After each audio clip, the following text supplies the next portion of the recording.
ரகசியமாக வைத்து பாதுகாத்தால் 100% கண்டிப்பாக வெற்றியை பெறுவீர்கள். சீக்கிரட்டை வெளியில் சொன்னீர்கள் என்றால் கட்டாயமாக அது நடக்காது. நல்லது செய்ய போய் பிரச்சனையில் சிக்கும் வாய்ப்புகள் உள்ளது. யாருக்கு உதவி செய்ய போனாலும் அதில் கவனமாக இருக்க வேண்டும். பொய் சொல்லி உங்களிடம் பணத்தை வாங்கும் வாய்ப்புகளும் உள்ளது. தினந்தோறும் காலையில் எழுந்ததும் சூரிய நமஸ்காரம் செய்வது நல்லது. சந்தோஷம் ரீதியாகவும் பொருளாதாரம் ரீதியாகவும் 70% நன்மைகளை பெறுவீர்கள். விருச்சிக ராசி அல்லது லக்னக்காரர்களுக்கு அதிர்ஷ்டம் என்பது லாபஸ்தானத்தில் சூரியன் புதன் அமர்ந்திருப்பதுதான். அதே போல்தான் கடகராசிக்கும் இந்த அதிர்ஷ்டம் அடிக்க உள்ளது. முதலீடுகளில் சிக்கும் வாய்ப்புகள் இருந்தாலும் பெரிய பணங்கள் வைத்திருந்தால் அதை கொண்டு போய் சிக்க வைக்கும் நேரமாக உள்ளது. விரயஸ்தானத்திற்கும் குடும்பஸ்தானத்திற்கும் குருவின் பார்வை இருப்பதால் பெரிய பாதிப்புகள் ஏற்படாது. காசு பணத்திற்கு எந்தவித குறைவும் வராது. லாபங்கள் அதிகரிக்கும். பொருளாதாரத்தில் நல்ல முன்னேற்றம் காண்பீர்கள். எடுத்த காரியங்களில் ஜெயம் ஏற்படும்.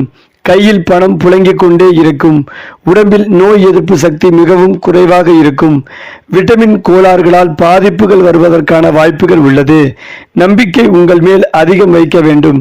எது வந்தாலும் அதை சமாளிக்க முடியும் என்ற நம்பிக்கையுடன் இருப்பது நல்லது.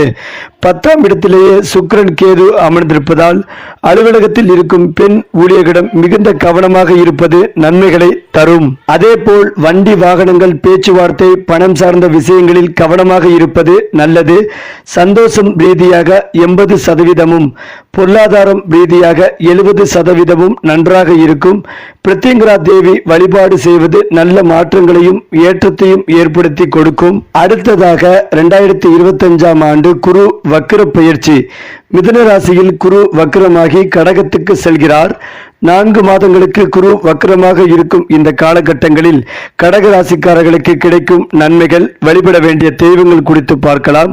குரு வக்ரமாவது அவ்வளவு நன்மையான காலகட்டம் இல்லை. ஜாதகத்தில் இயல்பாகவே ஒரு சில கிரகங்கள் வக்ரமாக இருக்கும். ஜாதகத்தில் குரு வக்ரமாக இருந்தால் கண்டிப்பாக நடக்க வேண்டிய பல நன்மைகளும் நடக்கப் போகும். உறுதியாக 2025 கடைசி 4 மாதங்கள் மிக முக்கியத்துவம் வாய்ந்ததாக இருக்கிறது. இந்த 4 மாதங்கள் குரு வக்ரமாக இருக்க போகிறார். மிதுன ராசியில் குரு வக்ரமாக மாறுகிறார். அங்கிருந்து கடகராசிக்கு சென்று அதிசாரமாக புனர்பூச நட்சத்திரத்துக்கு சென்று அங்கிருந்து மீண்டும் மிதுனத்துக்கு வருகிறார். குரு பகவான் வக்ரமாக மாறும் போது புதிய புதிய கண்டுபிடிப்புகளும் உருவாக போகிறது. 2027 மே மாதத்திற்குள் கார்டியோ தொடர்பான சிகிச்சைகள் புரட்சிகள் ஏற்படும். புதிய மருத்துவங்களும் கண்டுபிடிக்கப்படும். குரு வக்ரமாகும் இந்த காலகட்டத்தில் துலாம் ராசி, தனுசு, கும்பம் ஆகிய 3 ராசிகளுக்கு யோகமான காலகட்டமாகவே இருக்க போகிறது. நீண்ட மாதங்களாக திருமணமாகாதவர்களுக்கு திருமணம் நடக்கப் போகிறது. குழந்தை பாக்கியம் இல்லாதவர்களுக்கு குழந்தை பேறு உண்டாகும். மிகப்பெரிய நல்ல விஷயங்களும் நடக்கப் போகிறது. இந்த குரு வக்ர பயிற்சி காலகட்டத்தில் கடகராசிக்காரர்கள் மிகவும் முக்கியத்துவமாக இதை கவனிக்க வேண்டியது என்னவென்றால், கடகராசி அல்லது லக்னம் சார்ந்தவர்களுக்கு கடந்த 8 மாதங்களாக அடிமேல் அடிவிலும் காலகட்டமாகவும் பல்வேறு பாதிப்புகளையும் சந்தித்திருப்பீர்கள். விரயத்தில் குரு இருக்கும் போது சந்தோஷம் உண்டாகும். ஆனால் 12இல் அமரும் போது சோகமாக மாறும். இழந்துவிட்டதை நினைத்து நினைத்து சோகமாக மாறியிருப்பீர்கள். குடும்ப சூழ்நிலை போன்றவற்றால் இழப்பு போன்றவற்றை சந்தித்திருப்பீர்கள். ஆனால் இப்போது குரு வக்ரமாகும் போது உங்கள் வாழ்க்கை கட்டாயமாக மாறப்போகிறது. இழந்ததை மீட்டெடுக்கும் யோகம் உண்டாகும். நீண்ட மாதங்களாக எடுத்துக்கொண்டிருந்த முயற்சிகளில் வெற்றி பெறுவீர்கள். நிறைய பேருக்கு வேலை மாற்றம் உண்டாகும். கண்டிப்பாக 2025ஆம் ஆண்டு கடைசி 4 மாதங்கள் சூப்பரான வேலை வாய்ப்புகள் வரும். ஒரு சிலருக்கு தொழில் துறையே மாறும் யோகமும் உண்டாகும். உற்பத்தி துறையில் இருந்தவர்கள் திடீரென டிசைனிங் துறைக்கு மாறுவீர்கள். வெளியூருக்கு செல்லும் வாய்ப்புகளும் ஏற்படலாம். புதிய புதிய வேலை வாய்ப்புகளும் கிடைக்கும். இடமாற்றத்திற்கு முயற்சி செய்பவர்களுக்கு ஆன்சைட் யோகம் உண்டாகும். கனடா, அமெரிக்கா செல்லும் அதிர்ஷ்டம் தானாகவே வந்து சேரும்.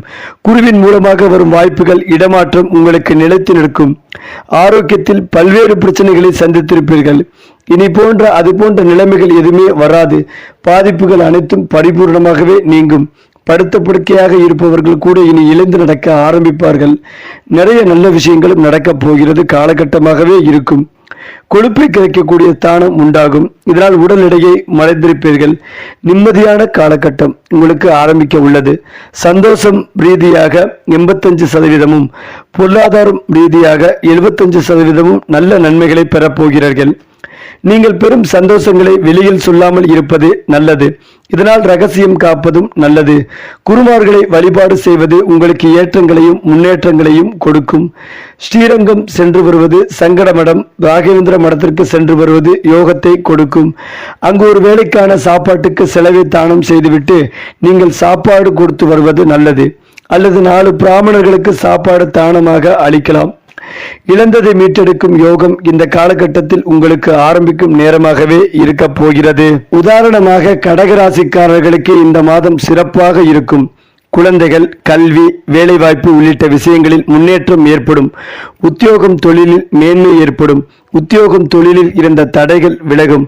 தொழில் அபிவிருத்தி செய்வதற்கான வாய்ப்புகள் ஏற்படும். மனதில் தன்னம்பிக்கை, தைரியம் இருக்கும். பழைய பாக்கி வசூலாகும். கடன் சுமை குறையும். குடும்ப உறவுகளில் இருந்த சிக்கல்கள் தீரும். உறவினர்கள் வருகையால் குடும்பத்தில் மகிழ்ச்சியான சூழல் உருவாகும். தாய் தந்தை வழி உறவுகளால் ஆதாயம் ஏற்படும்.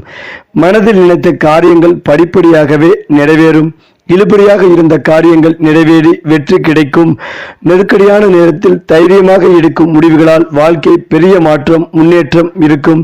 எடுத்த முடிவில் எந்த காரணம் கொண்டும் பின்வாங்க கூடாது. நீங்கள் எடுக்கும் எந்த ஒரு முடிவும் முன்னேற்றத்துக்கானதுதான். அதனால் உங்களுக்கு வெற்றியை மட்டுமே கொடுக்கும். பொருளாதாரத்தில் ஏற்றம் காணப்படும்.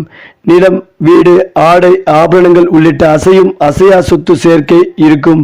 வண்டி வாகனங்களில் மிகுந்த கவனமாக இருக்க வேண்டும். இரவு நேர பயணத்தை தவிர்ப்பது நல்லது. வார்த்தைகளில் மிகுந்த கவனம் வேண்டும். கோபத்தால் உறவுகளிடம் கோபத்தை குறைத்துக் கொள்வது நல்லது. அவ்வப்போது மன அழுத்தம், குழப்பம் வந்து செல்லும்.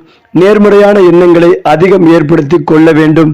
பல், காது, மூக்கு, தொண்டை ஆகியவற்றில் கவனம் வேண்டும். சிறிய தொந்தரவாக இருந்தாலும் அலட்சியம் காட்டாமல் மருத்துவரை அணுகி சிகிச்சை எடுப்பது நல்லது. உங்கள் வீடு அருகே உள்ள சிவன் கோயில் சென்று வழிபடுவது உங்களுக்கு அற்புதமான மாற்றத்தை கொடுக்க போகிறது. கோளாறு பதிகம் படிப்பதால் தடைகள் விலகி மனதில் தன்னம்பிக்கை ஏற்படும். அது மட்டுமில்லாமல் குரு பெயர்ச்சி, சனி பெயர்ச்சி, ராகு கேது பெயர்ச்சி உள்ளிட்ட அனைத்து முக்கியமான கிரகங்களின் பெயர்ச்சியும் முடிந்துவிட்ட நிலையில் அடுத்தடுத்த மாத கோள்கள் சில நாட்கள் இடைவெளியில் பெயர்ச்சியாக துவங்கியுள்ளன. அதேபோல் இது ஒவ்வொரு ராசிக்குமே கணிசமான மாற்றத்தை ஏற்படுத்தும் என்பதும் குறிப்பிடத்தக்கது. கிரகங்களின் பெயர்ச்சி கடக ராசியினருக்கு எப்படியான தாக்கத்தை ஏற்படுத்தும், கடக ராசியினர் எந்தெந்த விஷயங்களில் கவனமாக இருக்க வேண்டும், வேலை, தொழில், குடும்பம், திருமணம் பற்றிய விவரங்களையும் பார்க்கலாம். கடக ராசியினருக்கு கடந்த சில மாதங்களுடன் ஒப்பிடும் பொழுது இனி வரும் மாதங்கள் நிம்மதி பெருமூச்சு விடும் மாதமாக இருக்கும். வருமானம் அதிகரிக்கும். வீண் செலவுகள் குறையும். இவை எல்லாவற்றையும் விட குடும்பத்தில் இருந்த சின்ன சின்ன